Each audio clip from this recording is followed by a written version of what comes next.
Assalamu alaikum, dear students. Welcome back. We will continue with the algebra on calculus of residues, which I told you in my last lecture that it is such a strong technique to find complicated integrals. So let me now continue from my notes, and these are my notes at page we will continue from the page 5.6 as written on the top here. Now this is the residue theorem, equation 5.2, which says that the integral of a function around any closed contour is equal to 2 pi I into sum of the enclosed residues. So let me repeat again, what is the residue? I have told you already. A residue of a function exists at the singular points. So what we have to do to apply this formula, first of all we have to detect what are the singular points of this function f of z in this contour, within this contour. Okay, once we identify the singular points, then we have to find the residues at each of these singular points. Now the question is, how can we calculate the residues? Now there are 2 or 3 methods which I will elaborate here. Now this is the first method. First method is from the definition of the residue, which is given by this equation over here. But in this case we have to find the integral of the function using a suitably chosen contour C. This method is rarely used, but may be valuable if the primitive function f of z is known and has a branch points at z is equal to z0.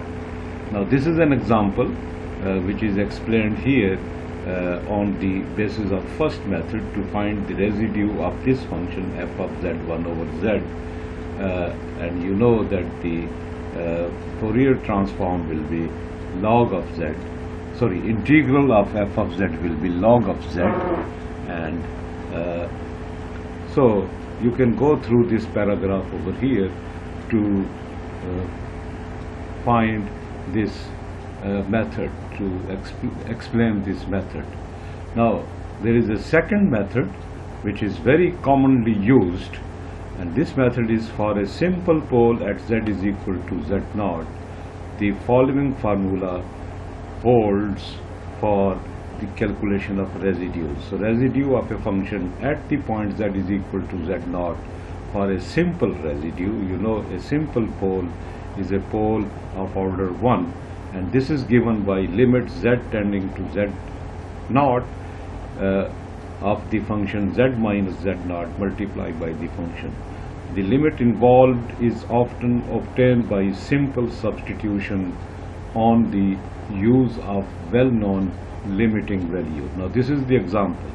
So if you have a function f of z is equal to tangent z over z square, then the residue of the function at z is equal to 0. By this definition will be limit z tending to 0, z into tangent z over z square, and this is equal to limit z tending to 0 sine z over z into 1 over cos z. And here you know that the limit of this term is 1, and the limit of this at z is equal to 0 is 1. So we have the residue of the function at z is equal to z0 equal to 1. Okay, now there is a third method, and this is a generalized formula. In the previous second method we studied the calculation of residues, residue of a function, a simple residue of a function. Now if the residue, if the singularity is a pole of order m, not 1, so it's not a simple pole, then we apply this formula that the residue of the function at z is equal to z0 is 1 over m minus 1 factorial. Now the function is the singular point is of the order m, limit z tending to z naught, bracket m minus 1th derivative of the function z minus z naught to the power m f of z. Okay, here is the example. F of z is equal to e to the power z over z to the power 4. So we obviously see that this function has a pole of order 4, and we apply the above formula by putting m is equal to 4 and the value of the function as ez over z4 to calculate the residue of the function at z as z tends to 0 to be 1 over 6. Now there is a fourth method, and this method is applicable to functions which are in fact the fractions, the quotients of two functions, and you can find the understand the procedure of this method over here by using this paragraph. Okay, now if you have well, I would suggest that you forget about this, the fifth method. This is in fact the example, so you go through this example as well. Now let me come to the application of residues to calculate the integrals. So far we have studied the calculus of residues. Now the application. Now the first application or first method we want to integrate is if the function is a function of sine theta, cosine theta, tangent theta, etc., and the integral is from 0 to 2 pi. So this is the integral, and what we will do in such situations, we will convert this function of real variables into a function of complex variables, because you know the calculus of residues is applicable to complex variables. Okay, so we will introduce the complex variable z to be equal to e to the power I theta, and you know that dz will be I e to the power I theta d theta, and therefore d theta will be equal to minus I dz over z, and sine theta you know is z minus z to the power minus 1 over 2 iota, and cos theta is z plus z to the power minus 1 over 2. So whatever we do in such situations in which the function is a function of trigonometric function, we will substitute sine theta equal to this, cos theta equal to this, and d theta is equal to this to get the value of the integral given by this expression, and with the path of integration, and we will take the path of integration, that is the contour, closed contour, to be a unit circle. So the value of the integral will be minus I into 2 pi I into sum of residues within the unit circle. Now here is an example. Well, the example is not given here. I think it is later, but let me come to the second type of integrals which we can find using the calculus of residues, and this is a general function fx dx, integral from minus infinity to plus infinity. You know this is a definite integral of real variables, but again we will convert this integral into an integral of complex functions.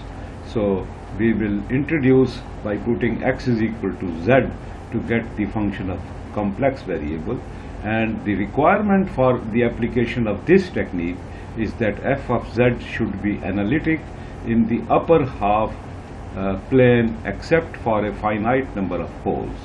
So this is the upper half plane, and we should have a finite number of poles within this contour. This is the contour. We start from this point plus r, go around to origin to minus r, and then come back to plus r. So this is the closed contour which will be selected, and so we will have our argument of the function from 0 to pi. Now with these conditions we take as a contour of integration the real axis and a semicircle in the upper half plane. So this is the real axis and this is the semicircle in a plane, and we will apply this formula. So we will write as we have converted the function of real variables into a function of complex variable f of z. You know that z is r e to the power I theta, which is the polar representation, and dx is equal to this I r e to the power I theta d theta, and we end up with by applying the residue theorem as 2 pi I into residue in the upper half plane. So let me solve this example on the basis of this technique. So we have to find the integral, the definite integral of a function of complex variables as given here. So we know that this integrand, when converted into a function of complex variables, becomes we will write, instead of dx as we wrote before, and we will write 1 over 1 plus x square to be 1 over 1 plus z square. So we will we will split this function as 1 over z plus iota into 1 over z minus iota, and here we have applied the function, sorry, the Laurent expansion for the function. Okay, so I think I will come back. Well, it is calculated here. So this is, we see that 1 over this term 1 over z plus iota has a singular point at z is equal to minus iota, and the other part of this function has a singular point at z is equal to iota. So we have two singular points here, one at z is equal to minus iota and the other at z is equal to iota, and you know that this contour contains one of these two singular points, which is z is equal to plus iota, which lies on the plus y axis, whereas z is equal to minus iota goes below, and this singular point is not included into the selected contour.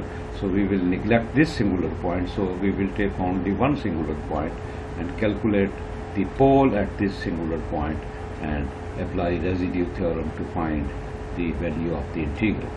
So it is done over here, and this will be equal to, this is the general result, that dx over 1 plus x square is equal to 2 pi I into the residues in the upper half plane. Okay, so next is, okay, this is the, well, I would suggest that you please go to these pages and you will.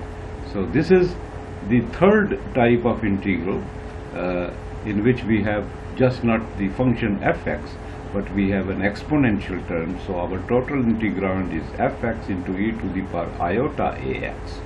So if we have a integrand of this type, then we will convert this integrand into a function of complex variables, and this is the one. We will calculate the part of the integral over the semicircle with radius r. This is the value of z, and this is the value of e to the power I a z. Here I have used the algebraic representation of the complex variables, which you know is cos theta plus iota sin theta, and this is the value of d theta.